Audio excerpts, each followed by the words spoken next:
ప్రభువునందు ప్రియులారా, బాగున్నారా? ప్రభు అయిన యేసుక్రీస్తు నామంలో మీకు వందనములు, శుభములు తెలియజేస్తూ ఉన్నాను.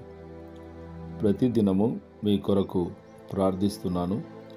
మీరును మా కొరకు, మా పరిచర్యల కొరకు తప్పక ప్రార్థన చేయగలరు. దేవుడు మిమ్మును, మీ కుటుంబములను దీవించి ఆశీర్వదించునుగాక. ప్రియ సోదరి సోదరులారా, ఈరోజు మన పాఠము హెబ్రీయులకు రాసిన పత్రిక 2వ అధ్యాయము. ఈ అధ్యాయంలోని ప్రాముఖ్యమైన సంగతులను గూర్చి విందాం. శ్రద్ధగా వినండి. ఈ అధ్యాయంలో అపోస్తలుడైన పౌలు గారు తన మనసులో 2 ప్రత్యక్షతలను గురించి ఆలోచిస్తూ ఉన్నట్లుగా ఈ అధ్యాయంలో కనిపిస్తుంది. మొదటిది దేవదూతల ద్వారా కలిగిన ప్రత్యక్షత, ధర్మశాస్త్రము. రెండవది కుమారుని ద్వారా కలిగిన ప్రత్యక్షత, అది రక్షణ భాగ్యము. ధర్మశాస్త్రము మానవుణ్ణి రక్షించలేదు. యేసుక్రీస్తు శిలువ కార్యమునందే రక్షణ లభించును. ఇంత గొప్ప రక్షణను నిర్లక్ష్యం చేస్తే ఎలా తప్పించుకొనగలము అని ప్రశ్నిస్తున్నాడు. వినిన సంగతులను విని విడిచిపెట్టి కొట్టుకొని పోకుండునట్లు వాటి యందు విశేష జాగ్రత్త కలిగి ఉండవలెను. దేవుని వాక్యము అనగా ధర్మశాస్త్రము దేవదూతల ద్వారా అందించబడితే దాని నుండి తప్పిపోవుట పాపమే. దానికి ప్రతిఫలము పొందవలసి ఉంది. ప్రతి అతిక్రమము, అవిధేయత న్యాయమైన ప్రతిఫలము పొందునని తెలియచేశాడు. దేవుని వాక్యమును శ్రద్ధగా విని అవిధేయులము కారాదు. దేవుని వాక్యమును వినుటకు ఇష్టపడకపోతే దేవుని స్వరమునకు అవిధేయులమైనట్లే. క్రైస్తవ ప్రత్యక్షతలను నిర్లక్ష్యం చేస్తే ఎలా తప్పించుకొనగలము? దేవదూతల ప్రత్యక్షతల కన్నా క్రీస్తు ద్వారా మనకు కలిగిన ప్రత్యక్షత మరింత గొప్పది. దానిని నిర్లక్ష్యము చేయుటకు అసలు వీల్లేదు. క్రీస్తు ప్రత్యక్షతలో గల గొప్పతనము, అది క్రీస్తు నుండి ప్రత్యక్షంగా కలిగింది. యేసుక్రీస్తు నోటి ద్వారా, క్రియల ద్వారా ఈ ప్రత్యక్షతను అందుకున్నవారున్నారు. క్రీస్తు ప్రత్యక్ష సూచక క్రియలు, మహత్కార్యములు, అద్భుతములు, పరిశుద్ధాత్మ వరముల ద్వారాను ప్రభావమును ప్రజలలో కలిగించింది. వాటిని చూచినవారు, వినినవారు సాక్ష్యమిస్తున్నారు. అందువలన క్రీస్తు ప్రత్యక్షతలను, రక్షణను నిర్లక్ష్యము చేయరాదు. దేవదూతల కన్నా క్రీస్తు శ్రేష్ఠుడని ఈ అధ్యాయంలో ప్రత్యేకంగా తెలియజేస్తున్నాడు. క్రీస్తు మానవ శరీరధారి అగుట వలన మానవునికి మహిమ కలిగినది. కాబట్టి లోకమును ఆయన దూతలకు లోబరచబడలేదు, కానీ మనుషునికి మహిమ వాగ్దానం చేశాడు.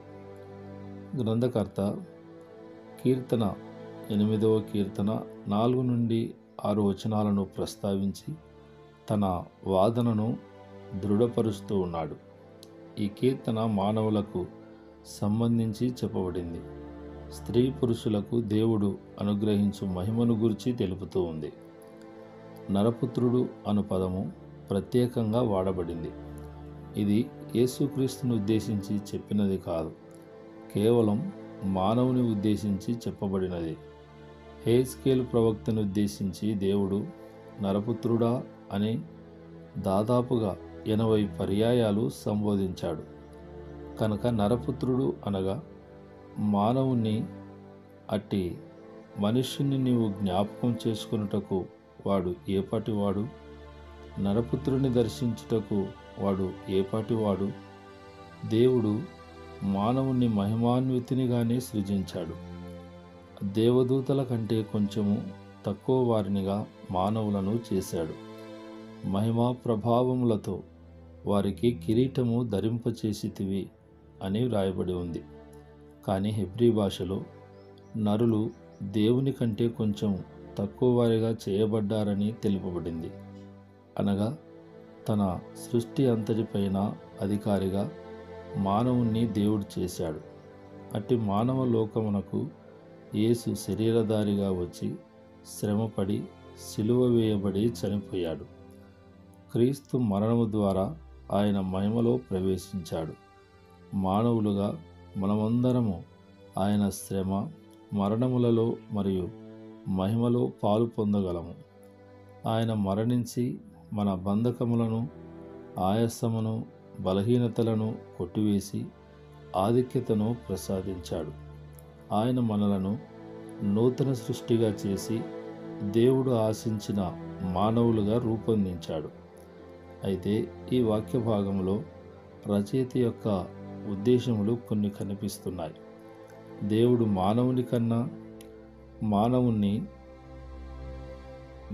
మానవుని తనకన్నా కొంచెం తక్కువవానిగా చేసి సృష్టిని స్వాధీనపరుచుకునే అధికారం ఇచ్చాడు.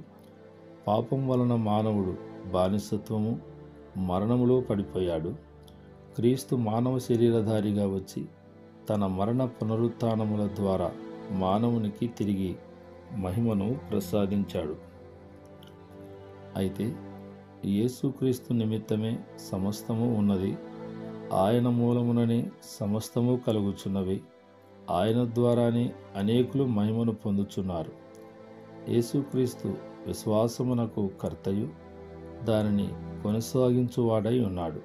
క్రీస్తే అధిపతి, మహిమకు ఆధారము, ఆరంభము ఆయనే. యేసుక్రీస్తు మన రక్షణకు ఆధారమై ఉన్నాడు. మానవులను మహిమపరచుటకు రక్షణకర్త అయిన యేసును శ్రమల ద్వారా సంపూర్ణునిగా చేశాడు. ఆయన మన కొరకు శ్రమలను అనుభవించి మహిమకు మార్గమును చూపించాడు.